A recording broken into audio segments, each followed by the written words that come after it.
きますか。Let's go! じゃあ、DevOpsDays 東京2022 Day2 スタートいきます。よろしくお願いします。はい、じゃあ、そんなわけで今日も行きたいと思いますが、今日メンチメーターを使っていきたいと思います。まだDevOpsDays 東京、4月21、22の2日目、22日2日目ということで、いきたいと思います。まず最初はMC 紹介です。はい、アレックスどうぞ。I am Alex Papadimoulis with Inido, and I am speaking English. Yes, yes, yes. International feeling. Very well ね、English. Thank you. 私は日本語がベリーベリー上手な、クリエーションラインの笹健太です。今日もこの2人でオープニングやっていこうと思いますので、よろしくお願いします。よろしくお願いします。では、まず最初Wi-Fi の紹介になりますが、会場に来ている、オンサイトの方向けになりますが、こちらの Wi-Fi 使えますので、まだつないでない方は、ぜひぜひつないでみてください。はい、何かありますか？ Yeah, so for everybody who's on site, here is the Wi-Fi name and password. So please use it so you can participate in some of the Menschmeter stuff that will be starting soon. いやよし。はい。というわけで、共有の Wi-Fi になりますので、大量のダウンロードとか動画を見るみたいなことはちょっとお控えいただければと思います。はい、続きまして、Discord です。昨日からつないでもらっている方もいると思うんですけど、今日もちょっと不慣れな方もいるかもしれないので、ちょっと一旦練習行ってみようかなと思います。はい、こちらが Discord のホール A になります。今回聞こえてますとか、ワイワイとかパチパチパチパチとこう帰ってくれてる方もいると思うんですが、初めて、yeah, we need some English. Yeah. So, for everybody who's in Discord, please, why? Just type why. It's a Japanese thing. And yes, thank you. Great, thank you. We're getting some why. Very exciting. Oh, yeah. Why 英語でなんて言うんですか？Why でいいんですね。Why 大丈夫？Why Why なぜなぜなわけで、そうですね、ありがとうございます。もうだいぶワイワイしてきましたね。これまで以上に、このワイがWhy こんなに、ね、Why ask why？ これでしょ？アレックスが言ってたの。はい、ありがとうございます。こんな感じで、Discord の方でもつながってますので、オンサイトにいる方も Discord の方とかに書き込んでもらったりすると、よりこう、なんですかね、ハイブリッド感も出ると思うので、こちらも使っていきましょう。はい、というわけで Discord の紹介でした。で次、こちら、これからちょっと皆さんとインタラクティブにやっていきたいと思うので、メンチメーターの方に皆さんアクセスしていただきたいなと思います。So we'll be using an interactive presentation system, this Menschmeter, but basically just scan the QR code or go to the website, enter the code, and you'll see the slides that we're presenting, but also be able to participate in some of the polls live. So it's a pretty cool system to show everybody's reaction.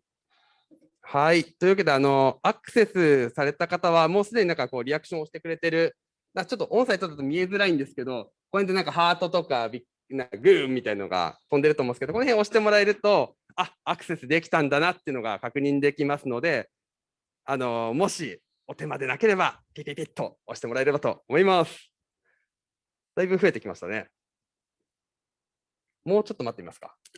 Yeah. Can we see who's joining the presentation yet? Online? Maybe not yet. There it is. On this screen, we can see all the reactions. So great. じゃあ、どうですかね。もうちょっと待ってみます？いっちゃう？ Little. Let's wait a little longer. はい。Okay, now it's good. Okay. もう OK。じゃあ、そろそろ行きたいと思います。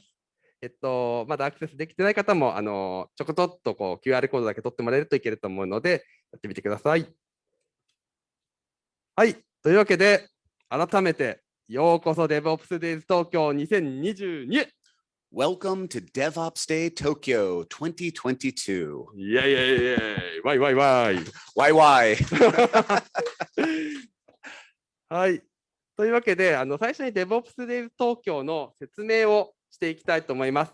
まあ、簡単な感じですけど、毎年、4月に行っています。We've been doing this annually in April for, this is the 5th event, isn't it, now? So for 6 years, we skipped 1 year, but this is our 5th event for holding this.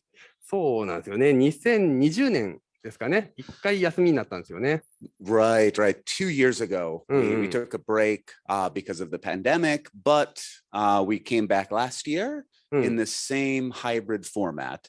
So we're glad to be able to do it again in hybrid.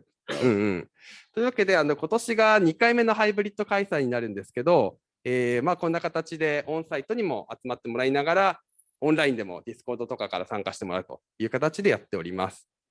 あとはアレックスあれですよね。DevOpsDays っつったら、海外からすごい登壇者、スピーカーを呼んでるっていう。Usually in the years before, we would invite a lot of overseas speakers to come and join. This year, it was a little difficult to get people from overseas because of travel restrictions, but we're glad to have people joining us remotely to share some of their insights and expertise about DevOps. いいこと言いますね。はい。で、そんなわけで、今日もあれですよね。キーノート2つあるんですけど、どちらも海外の第一人者読んでやって感じですよね。Yes. Yeah.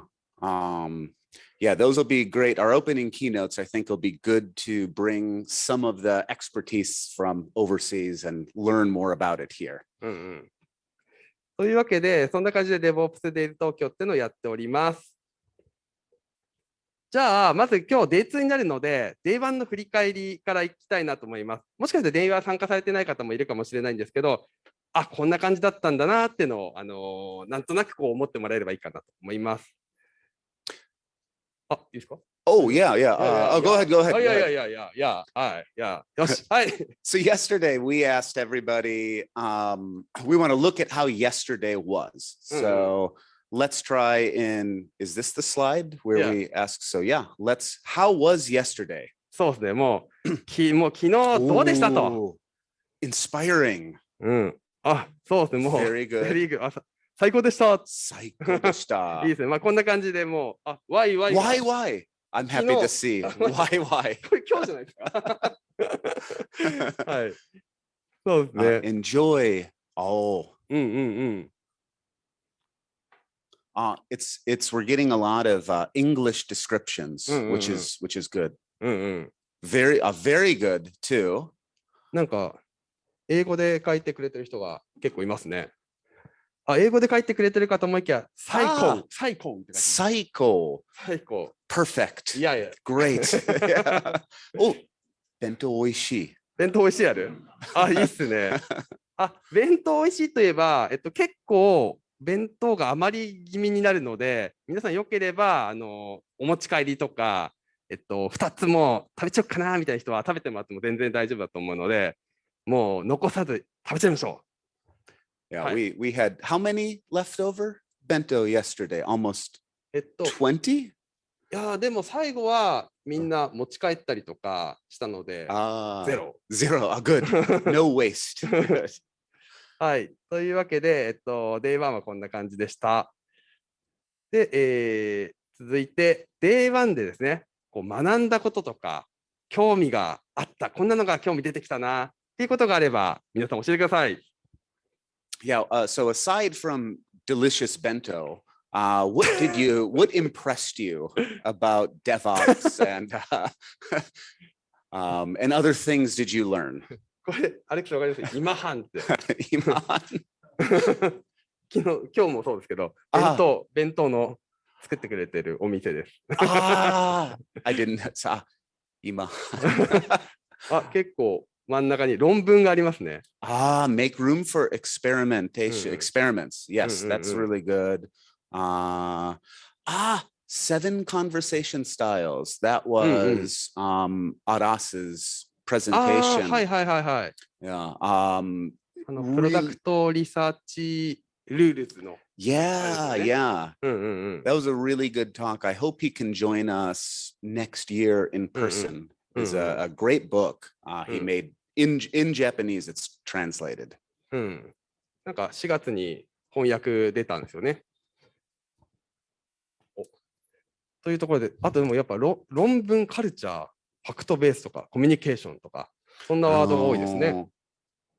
Yeah, fact-based. That's good too. Very evidence and measurements, I think, are really important. Good lessons. Good lessons. Good lesson? Good lessons. We all learned a lot yesterday. はい。よし、じゃあ、次いきますよ。はい。次は、DevOps についてってことで、今度ちょっと DevOps についてちょっと皆さんと話していきたいなと思います。はい。昨日その DevOps と聞いて思い浮かぶことは何ですかっていう質問をしたんですが、その結果がこちらですと。Yeah, so when we asked yesterday, what is the first thing that comes to your mind with DevOps? We got a lot of good answers, communication, automation, CI/CD. So I wonder what the impression has changed in a day.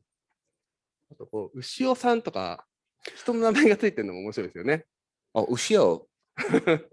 あ、牛尾さん。はい。はい。これがまあ昨日の、昨日お聞きした時の結果になってますと。で、今日はですね、皆さんの職場でのDevOps の実践具合って何点ぐらいかなっていうのをちょっと一個お聞きしてみたいなと思います。Yeah, how is your company doing DevOps? Oh, 2. Ah, somebody's perfect. いますね。1名。Wow. 俺が DevOps だ。すごいですね。でも2とか3とかが多いんですかね。Yeah, it looks like there's lots of room for improvement in DevOps. But it's interesting that only a few don't use DevOps now. Very, very few. そうですね。I want to know who's perfect. じゃあこんなところで、まあ2とか3とかのところが多いですけど、まだ全然やれてないよとか、もう完璧だよって人もまあ少しいますと。じゃあこんな中でですね、次が、よりですね、自分の職場とかそのチームとかを DevOps な状態にこうしていくために、ちょっとやりたいなっていうこと、今昨日とかの話を聞いて、やりたいなと思っていることを皆さん教えてほしいなと思います。Yeah, what does your company need? What would you like to help your company do? Why? Getting people excited about DevOps. I think that's what that means. アレックスのワイワイが影響出てますね。よかったね、アレックス。I like it. Yeah. I still want to know why. But 本当になんかなぜのホワイを言ってるのか、ワイなのかわかんない自分には。I understand why is cheering or making noise, but why would you type that in? It's strange to me. はい。ちょっとガヤガヤ。ある感じなのかな。Also, automation. I'm seeing automation, more automation, complete automation. That's big. What else is also continuous delivery, measurement, collaboration. But そうですね。論文100本がありますね、2つ。これ、きょんさんのあれですね。なんか、さっきも論文出てましたけど、ちょっと論文読もうって思ってる人がいるんですかね。And so seems that communication